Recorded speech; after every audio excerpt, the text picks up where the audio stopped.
Thank you for that beautiful song. Good morning. Good morning. It's such a great pleasure to be here today. I've been very excited about this weekend, and I just had such a wonderful, warm welcome from the selection team and the board. And I know how much work it takes to go through this process. It's very time-consuming for a selection team and board. And so I just want to give a special thank you to all of them. Let's give them a big hand for all their hard work. I had a wonderful tour of the area and a great lunch with the selection team, and then a fabulous dinner last night with the board and interview. And so it's just been really a fun time so far, very professional and wonderful. So again, thank you. And I'm grateful that for the music, I was really excited to hear there's a fantastic music director here.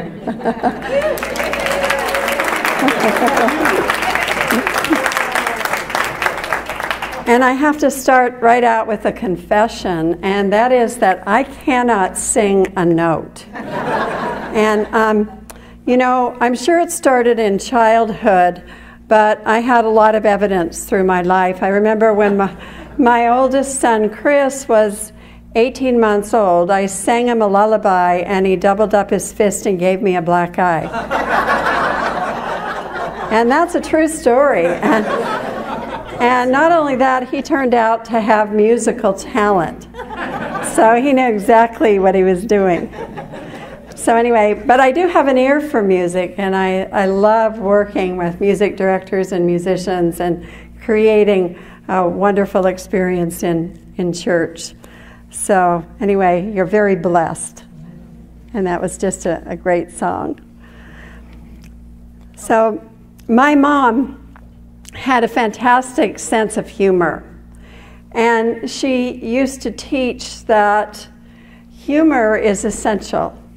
And not only that, it can bring us back to sanity. And she used to have crazy things happen. I remember one time, I grew up in Salt Lake City, and we had a family vacation. We rented a beach house in Laguna Beach, California.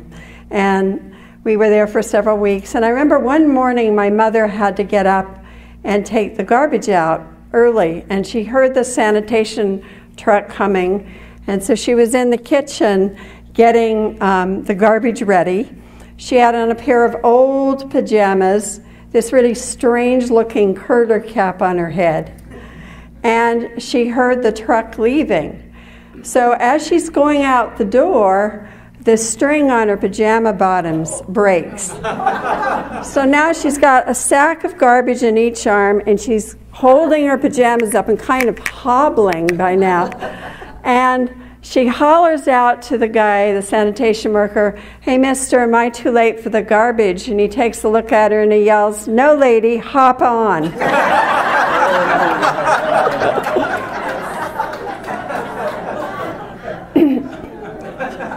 And we never let her hear the end of that.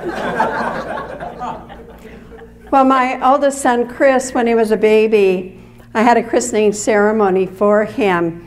And we passed him around the circle, and each person would hold him and give him a special blessing for his life. And my mother blessed him with a sense of humor. And so to this day, he attributes his wonderful sense of humor to his grandma's blessing. So humor is an expression of joy. And joy is one of our 12 spiritual powers that we teach about in Unity, often called zeal.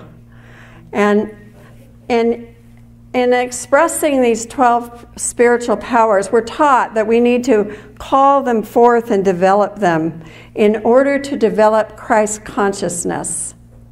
And we do this for ourselves personally, but also for the greater collective. Because the bottom line is we're all here to help transform humankind and change the world. It was certainly the mission of Jesus and the spiritual leaders before him, the spiritual masters before him, and Unity for the past 120 years. And so joy is one of these powers, and we're invited to call it forth and express it more fully. Charles Fillmore, the co-founder of Unity, called it zeal. And it is also associated with bliss and delight. Bliss and delight. I love what theologian Martin Buber said about it. He said, the beating heart of the universe is holy joy. The beating heart of the universe is holy joy. Fillmore talked about joy being the essence that is behind all energy. So we're really talking about the pulse of God. That life force that moves in and through and around everything. It's funny, I had a conversation with my oldest grandson, Dylan. And he's the one on the right with the blue eyes. And Ethan is on the left with the brown eyes. Dylan is 6, Ethan is 4. But I had this conversation with Dylan about the life force because his parents, my youngest son Justin and his wife Bethany, called me from Minot, North Dakota, where they live. And we had a conversation, and then they said, well, Dylan has some questions for you. And I was amazed because Dylan's very shy on the phone. And she said, here's what happened. Dylan came to me and said, Mom, am I the best person you know? And she said, yes, Dylan, you and your brother Ethan are the best people I know. And he said, well, do you know who the best people I know are? She said, no. And he said, God and Jesus and Martin Luther King Jr. And she said, so he has some questions for you. He wants to know who God is and who Jesus is, and then he'll tell you who Martin Luther King Jr. is. And she said, I don't know how to answer these kinds of questions, so we're calling you. And I said, gee, thanks. So I said to Dylan, well, you know, for me, God is the love that's in our hearts and throughout the whole universe. God is the love that creates the stars and creates us and everything. And as we tune into that love, then we can really feel the presence of God. And I said, and Jesus was a man who lived a long time ago who really believed that and was so tuned into that love and that love of God in all life that he could even do miracles and perform great things. And I said, does that make any sense? And he said, sorta. And then he said, Martin Luther King Jr. was a black man who changed the rules for all black people everywhere through time. I thought, wow, that was great for a 6-year-old. I love that. I love that. So, all of the world's great spiritual traditions tell us to live in harmony with joy and infinite delight. We can switch the slide too. And the 5 major religions, Hinduism, Buddhism, Judaism, Christianity, and Islam, all speak to expressing joy and delight. Beginning with Hinduism, the Hindu scholars for thousands of years have taught the concept of Satchidananda, which translates to bliss. And there's a lot of teaching about the inner satisfaction that comes from the everyday delights, such as smelling a flower or eating a chocolate mousse. You know, and I think it's really important to know that on our journey to enlightenment, we are encouraged to eat chocolate. I mean, it's not a sin, it's a spiritual practice. Have any of you ever had blissful moments eating chocolate? And it's even scriptural. In the beginning was the Word, and the Word was chocolate. Well, Buddhism teaches that all energy is delight, and that every form of being lives on the vast spectrum of ecstasy called the body of total bliss, and that we find our way out of suffering by entering into this state of bliss. Alan Watts, the great Zen Buddhist, once said, "Existence is basically exuberance." Imagine having more exuberance in your life each day. I love that. Existence is basically exuberance. Of course, Fillmore called it zeal. And remember his famous affirmation, "I fairly sizzle with zeal and enthusiasm and spring forth with a mighty faith to do the work that ought to be done by me." Powerful. The teachings of Judaism are found in the Old Testament, and they often refer to the idea of joy and delight. The 37th Psalm tells us, "Delight yourself in the Lord, and he will give you the desires of your heart." There's also a cosmic dimension to much of Judaism. In the writings, the stars delight in their creator.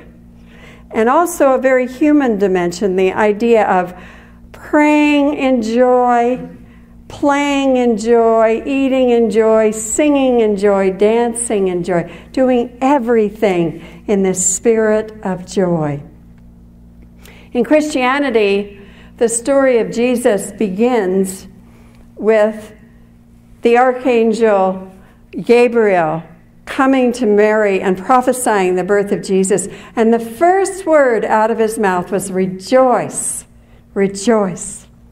And it said when the wise men saw the star that heralded the birth of Jesus, they were filled with utter delight. The original promise of the Christian era is joy. And in Islam, there is much joy and delight. When Archangel Gabriel visited Muhammad and gave him the words of the Quran, and he visited him over and over again, much joy is found in the book, the Quran. Also, the most famous Sufi, and Sufism is the mystical branch of Islam, but the most famous Sufi is Rumi, the poet. And when Rumi met his teacher, Shams, he fell into a state of ecstasy. And from then on, his work was exalted. And he also was the founder of the whirling dervishes, those dances where they spin and the dancers transport themselves into a higher awareness of God in an ecstatic state. One Sufi master said, the only relevant question is, why aren't you dancing with joy at this very moment?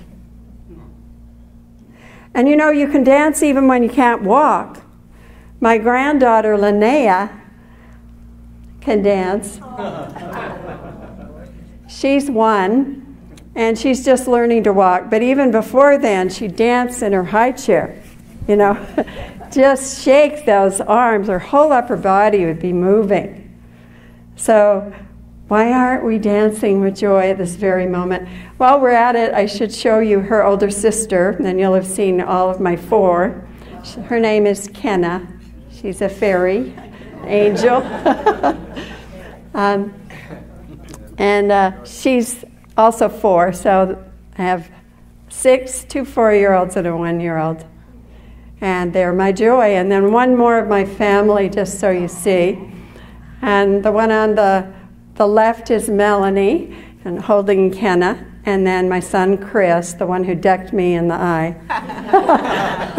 And next to him, Justin. And the 2 on the Melanie and Chris are in Northern California. And then And then Justin and Bethany are in North Dakota.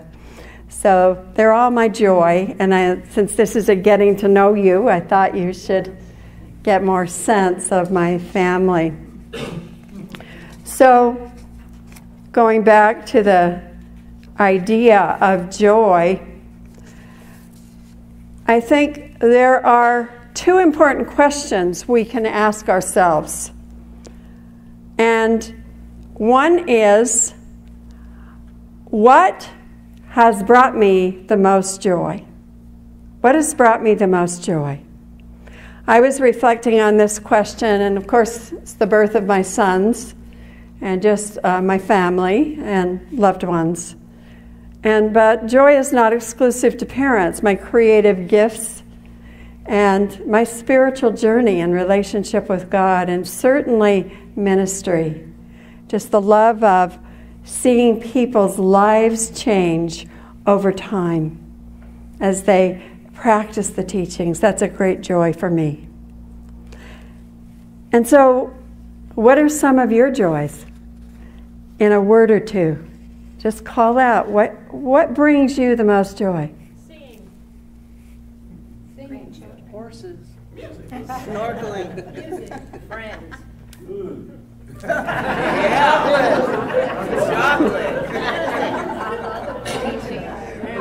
All right. Can you? That's it. All right. So, nature. Carbs. Unity Church. Okay. So can you begin to just feel that field of joy that we're in? We're in this field of joy. The second important question we can ask ourselves is, am I experiencing joy and delight each day? And if not, why? The list may sometimes be long. It could be pain, anger, rejection, worry, anxiety, fear, depression, and on and on. Joy is not to be confused with happiness. The word happiness comes from the root hap, which means chance, as in happenstance or haphazard. And happiness is always connected with a set of positive things having to be in place, such as perhaps having a job, having some money, having a relationship, or whatever your criteria is. But if we don't have those, then we're not happy. But joy does not depend on those. Joy is about the deep knowing of the presence of God with us from the very beginning at all times. That's why joy can erupt in the middle of a depressed economy, in the middle of a war, in an intensive care unit of intensive care waiting room. Joy is ever present. And that's what's so exciting about joy. And, really, that's when we talk about holy joy, when we're tuned into a cosmic experience of joy. We're tuned into the presence of God. As Frederick Buechner writes, God created us in joy and created us for joy. And in the long run, not all the darkness there is in the world and in ourselves can separate us finally from that joy. Besides, laugh, and you will burn up 3.5 calories. So there you go. So if you don't care about spiritual growth, there's weight control, My former teacher and friend, theologian Matthew Fox, often speaks about adultism, which he calls adult seriousness that drowns out the playful inner child and the inner mystic. And that we have to let go of adultism and become more playful and learn to play without a why, just because it's fun, just because. Some believe that churches should be serious, no laughing environments. I disagree with that, don't you? Reminds me of a humorous story told of a preacher. He was up talking to his congregation about temperance. And he said, if I had all the beer in the world, I would take it and throw it into the river. And then he got more emphatic and he said, and if I had all the wine in the world, I would take it and throw it into the river. And finally, he's pounding his fist, and if I had all the whiskey in the world, I would take it and I would throw it into the river. Sermon done, he sat down. The song leader got up a little cautiously and then said with a smile, for our closing song today, we'll sing number 365, Shall We Gather at the River?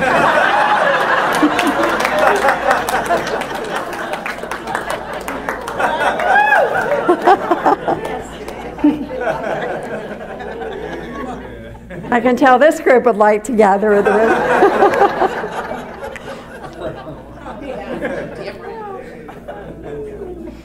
Well, I love that unity is an environment where laughter and joy can occur. And I took a long journey to discover unity.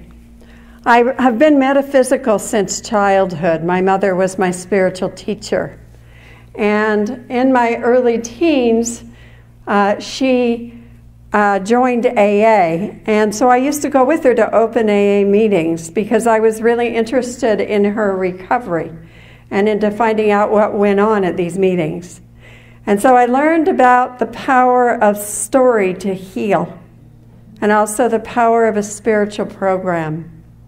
And then she and I would spend hours reading Science of Mind magazine and discussing the articles together, which is much the same roots as, comes out of the roots, same roots Unity came out of. And so I was already getting immersed in those teachings.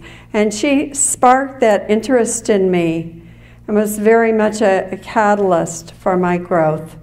And so I went on a long eclectic search through Eastern mystery traditions and Western mystery traditions.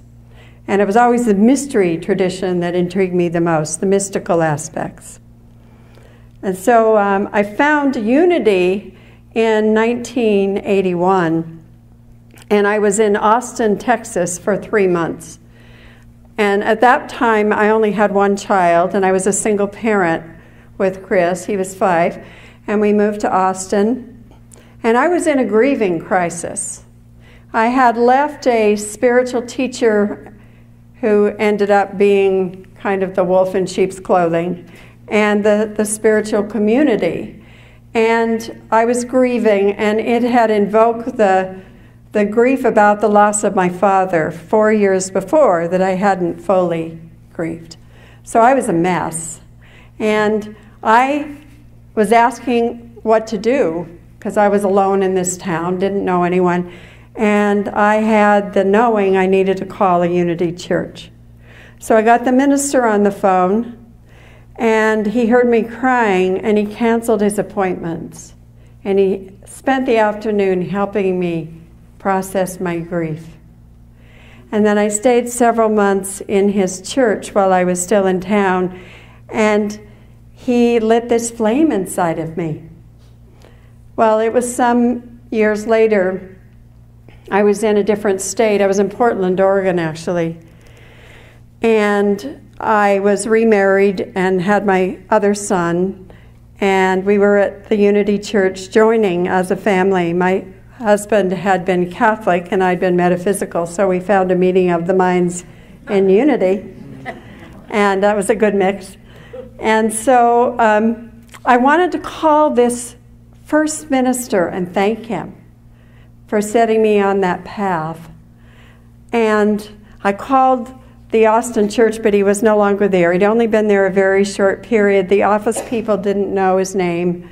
The minister didn't even know who he was. So I kind of gave up. I couldn't find him.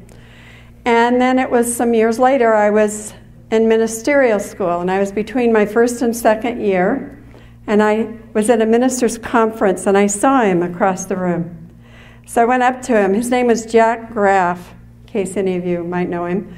And I went up to him, and I said, "You may not remember me, but I came to your church in Austin for 3 months, and you canceled all your appointments, and you helped me grieve. And you really set me on this path, and you lit a flame inside of me that hasn't gone out. And I'm now going into my second year of ministerial school, and I just want you to know what a difference you made in my life." Well, he started to cry. Had tears rolling down his cheeks. To be thanked, for something that you didn't even remember, I think was pretty moving for him. And so later, when I heard he'd passed away, this was some years back now, it really touched me because he set me on that path of holy joy. Because to me, unity is all about holy joy. Connecting with that divine spirit of God that moves in and through each one of us. That movement of love and peace and joy in the world is so, so important. So, if it is the will of God, because I do believe that these churches and the leaders of the churches, the ministers, are divinely appointed, that if it's the will of God, that I be your minister. It would be my intention to be here in joy. This doesn't mean ignoring any troubles or ignoring the shadow side, but it does mean focusing more on what we want and less on what we don't. And it does mean having fun. Having fun. Rabbi Nachman, the Hasidic teacher, said, "Joy is not incidental to your spiritual quest. It is vital. So cultivate it." We do not just wait for joy to happen to us. It's important that we make a commitment to it and play without a why, as I said, without a reason, just because. There are many ways to activate joy, but we can begin with the simple intention to smile more. And I'd like to end with one. Let's wait on the slide. Okay, it's all right.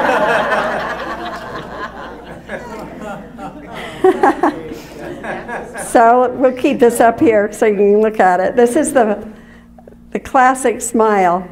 But I think this intention to smile more, and there's a story about it where our lives can even be saved by a smile. And the story is by an author of the book The Little Prince. Some of you may remember that story, The Little Prince.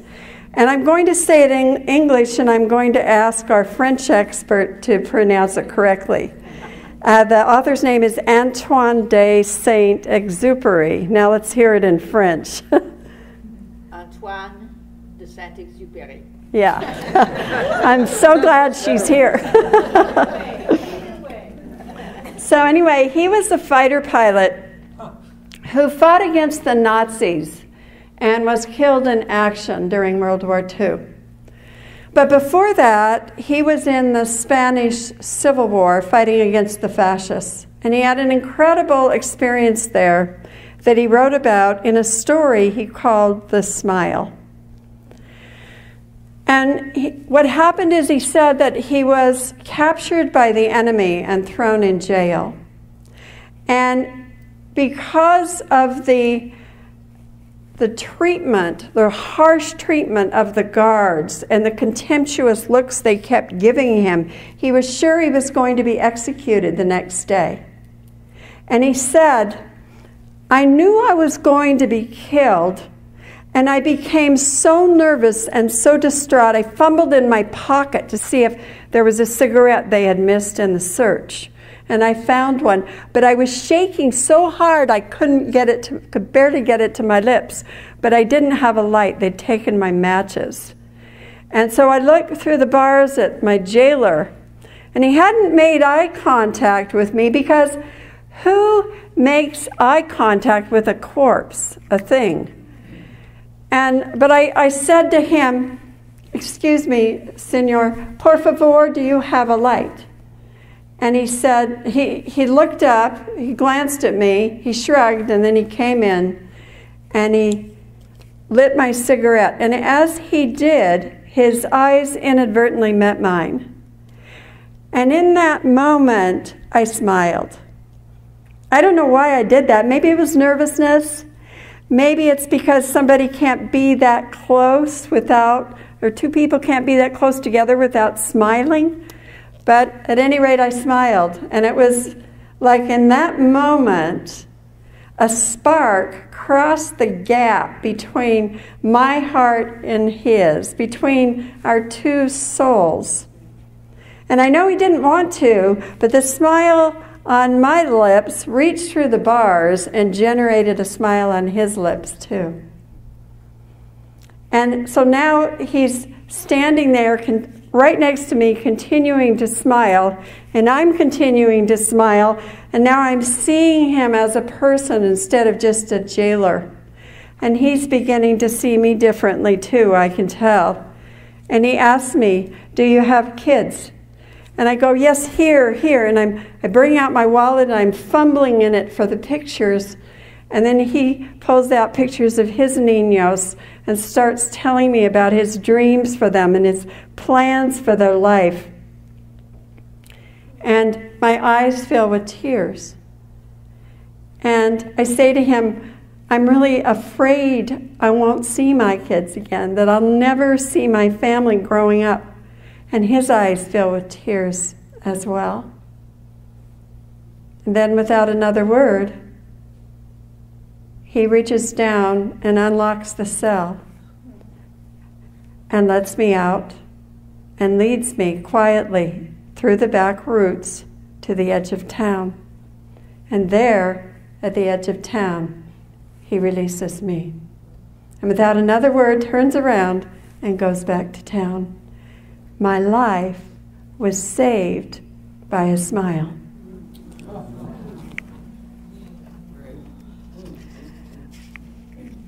And so each of us can make a greater commitment to joy by smiling a little more often. We never know the life we might be saving with a smile. And by laughing a little more. The great secret of awakening joy and delight is this: there is not any secret.